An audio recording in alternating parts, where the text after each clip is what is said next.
see you there.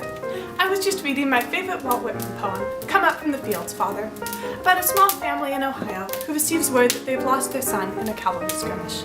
I invite you to come with me into the wonderful world of Walt Whitman.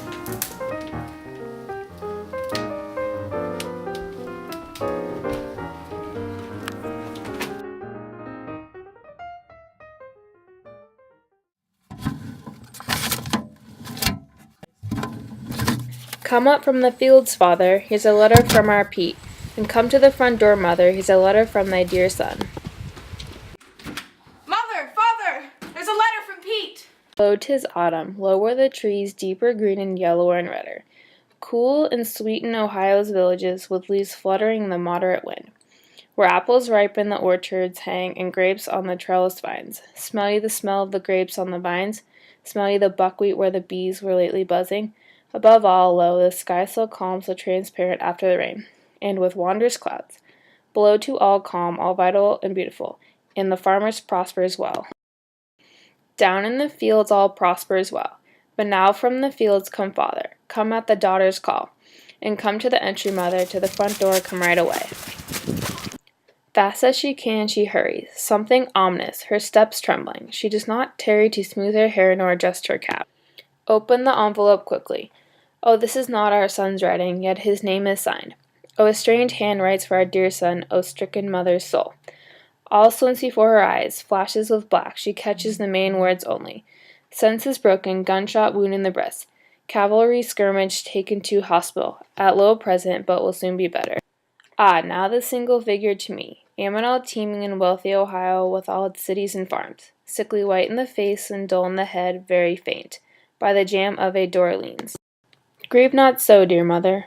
The just-grown daughter speaks through her sobs. The little sisters huddled around, speechless and dismayed. See, dearest mother, the letter says Pete will soon be better. Alas, poor boy, he will never be better, nor maybe needs to be better, that brave and simple soul. While they stand at home at the door he is dead already, the only son is dead. But the mother needs to be better. She with thin form presently dressed in black. By day her meal is untouched, then at night fitfully sleeping, often waking. In the midnight waking, weeping, longing with one deep longing. Oh, that she might withdraw unnoticed, silent from life, escape and withdraw, to follow, to seek, to be with her dear dead son.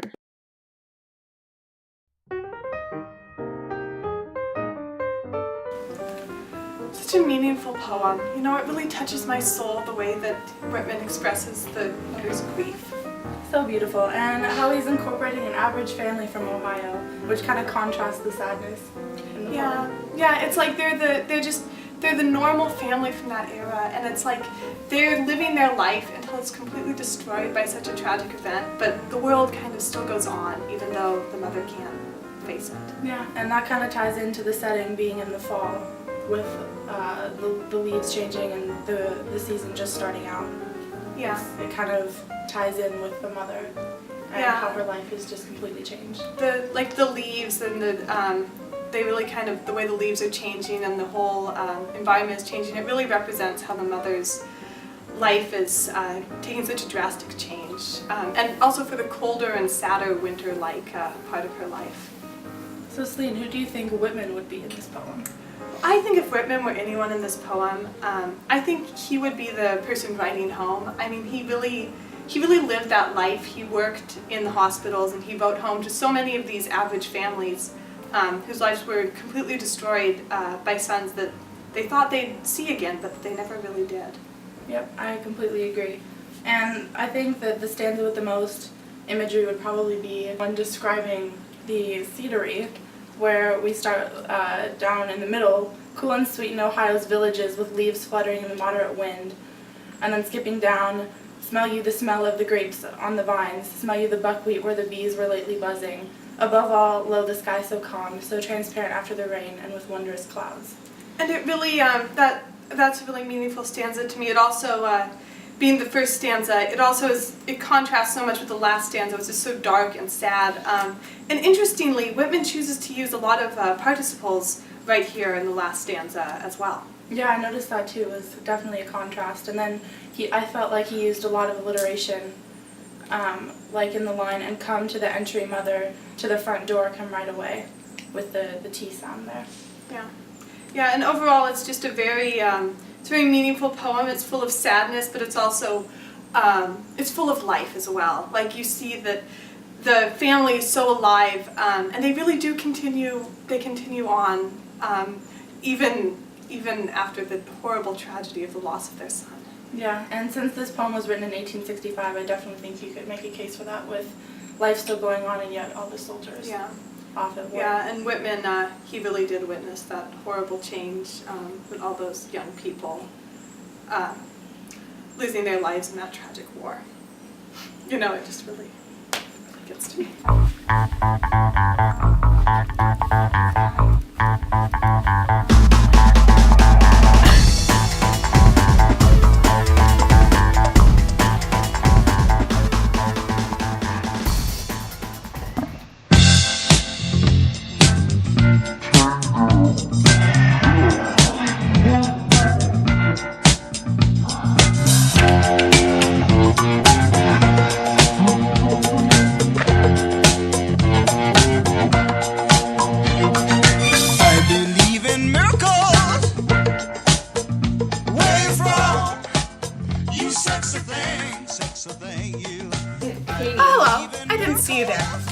My favorite Walt Whitman poem.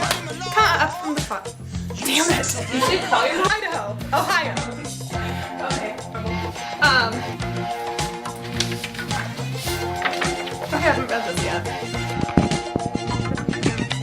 Really, Zack? Really? I'll be the devastated letter. You'll be good at this. So I need you to pick up the letter, and you'll pick up the letter, and then you'll be like, oh no, my life has been ruined.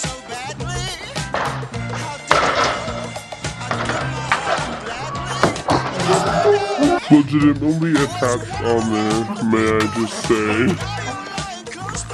Wait, were you using that? I believe in miracles. Where you from? You sexy thing, you. I believe in miracles. Since you came along, you sexy thing.